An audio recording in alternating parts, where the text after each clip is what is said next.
Beyond Light kicks off the next trilogy of stories that we're trying to tell with Destiny. Players are going to go on a journey to discover the true nature of light and dark. It's the beginning of players learning more about the darkness. And in fact, going so far as to wield it. It's about leaving comfort and safety behind, walking a different road than one that you may have believed you were destined for. What makes something bad? What makes darkness dark? Who's right? Who wasn't? How are those learnings going to change the characters that you have gotten to know over the last 6 years?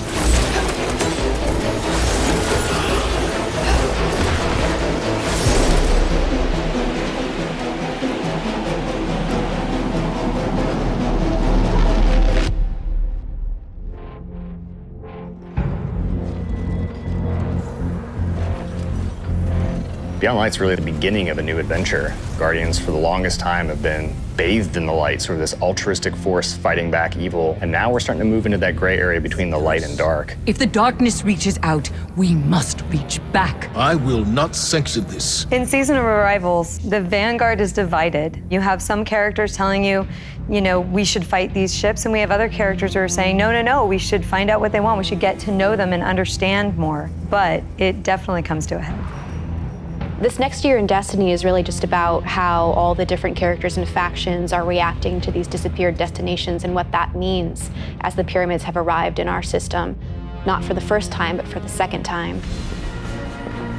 We're going to see the return of a character who's been absent for a pretty long time in The Stranger, and boy, does she have a lot to say, and she has a lot of time to explain. When I know more, you'll know more. She has shown up to encourage us to take on the darkness, and the only way to truly stop it is to work with it. And here comes our Guardian, right on time. Why did the darkness invite us here? Europa is literally like a time capsule. Europa is huge. Killer destination, freezing cold. Desolate. Some of the most beautiful spaces I've ever seen in a video game. There was a lot built on Europa during the Golden Age, and a lot of that was built underground. Clovis Bray had some research facilities there, really pushing the limits of technology and innovation there, maybe stepping into some things that we shouldn't have. Under the ice, all kinds of secrets. I'm so excited for what players are going to find.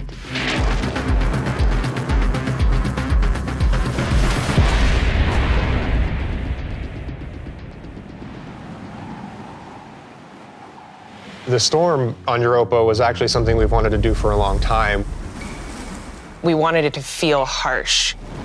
The weather system is so awesome. Like, you're walking through an open space and all of a sudden things start happening.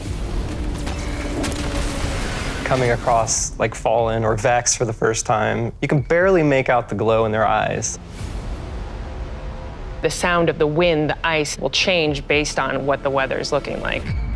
You'll actually feel every piece of the environment changing around you to match the storm.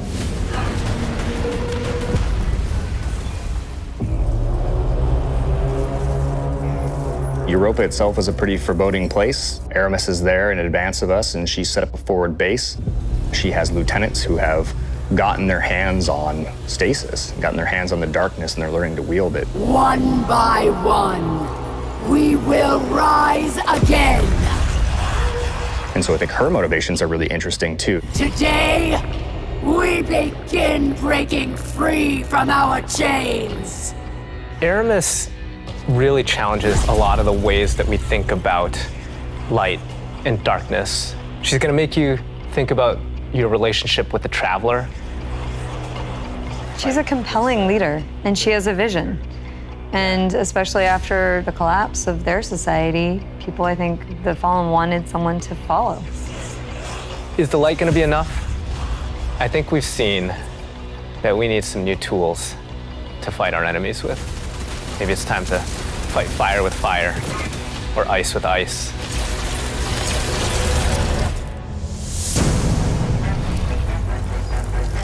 Stasis is, not just a set of new supers, but it's a new damage type. We've got Solar, Void, Arc, and now we've got Stasis.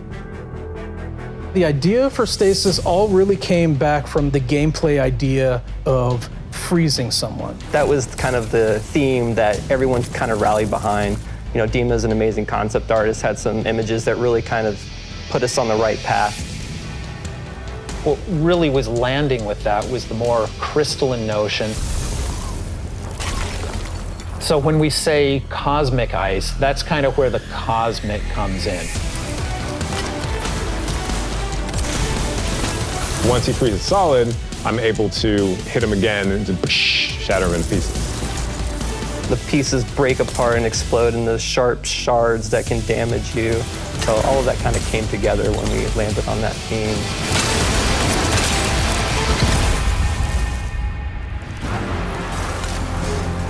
Stasis is gonna not only change the way that you can attack or approach combat, there's also some really great ways that you can upgrade it.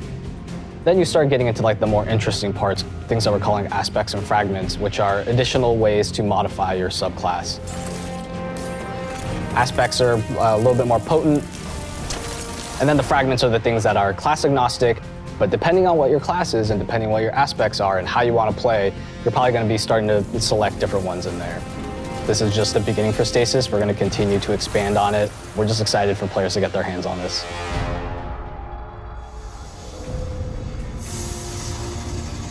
When we're creating a new palette like Stasis, we do what we call a source jam. Everyone on the team blocks out about a week where we can say, okay, you're gonna go out into the world, microphone recorder, record anything that reminds you of cosmic ice.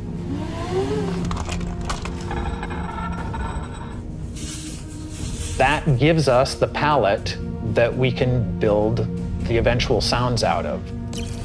I found personally that the best way to do it was at night. But doing screams, screeches, and blood-curdling yells is a little scary at night. Then I had a really rumbly stomach, and that also was recorded. I think there was also a breast pump.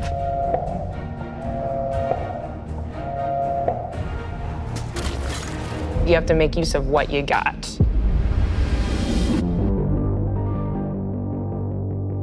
In Beyond Light, we have new exotic weapons for you.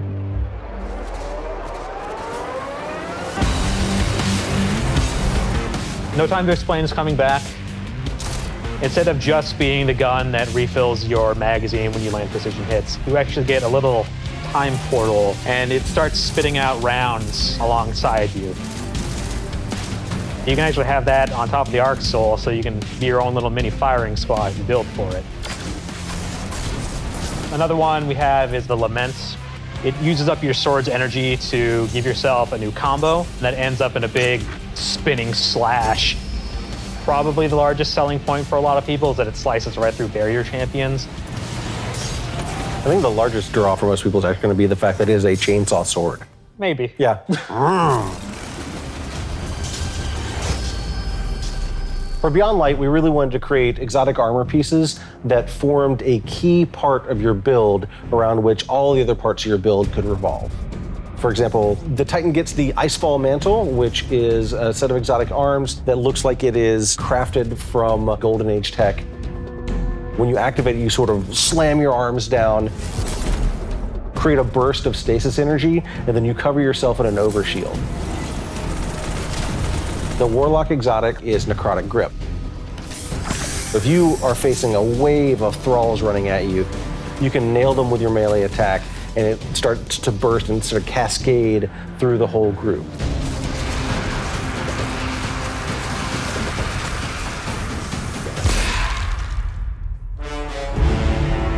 There's a lot there for newcomers coming in too. If you've got a friend who hasn't tried it out, it's a really great time to jump in on New Light, that entry experience for free players. Last year, when New Light launched, we brought back a small portion of the Cosmodrome. This year, we're bringing back a much larger portion of the destination. It takes some of the experiences that started with original Destiny 1, but puts them and stitches them together in a different way and adds new things and tells a different story. What you're going to meet in this new opening experience is a character with not one, but two names from Fast and the Furious, Shah Han. Thank the light. I didn't think we had other Guardians on patrol here. What I love about the Cosmodrome is it feels like Destiny distilled.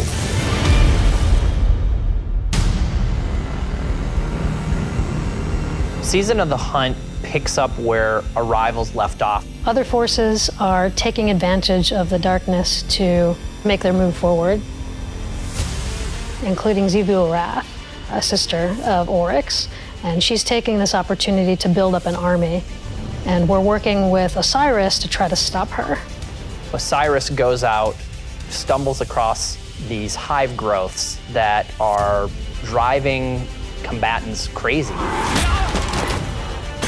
Osiris is in trouble, and of course, you're his only hope.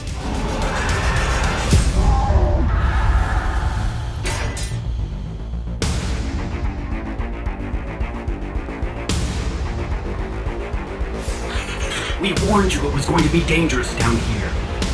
Impossible.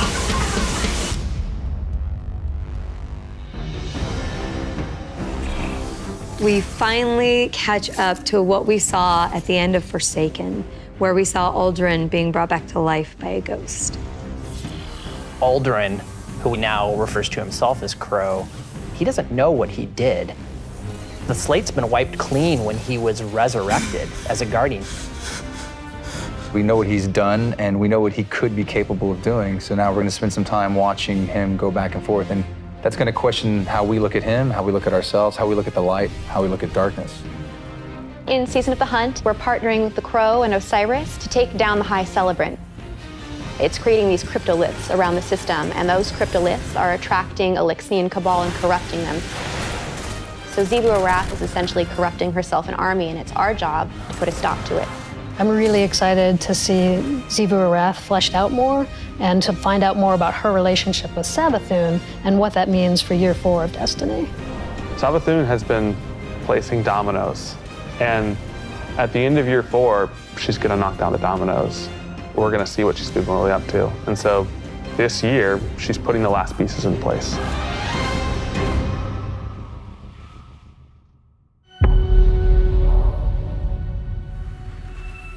Destiny is just a really incredible world, and there are so many stories for us to tell. We have a lot to look forward to, beyond Light, then the Witch Queen, and then Lightfall, and all the seasonal content between. We feel like we've got a really great way to bring people together. Working through COVID and working through some of the other turmoil in the world right now has been really challenging. I have to admit, I've been pleasantly surprised with how well we've been able to get things done. We're committed to your characters and your community of players. We want to meet you where you are. I think the thing that excites me the most about Destiny's future is how much it's rooted in where we come from. Seeing villains revealed and finding out secrets that we've been hinting at for years. When I look at the team that we're building and continuing to grow and hire, the new leaders that are coming up in Destiny, that gets me super excited. Destiny's best days are ahead of us.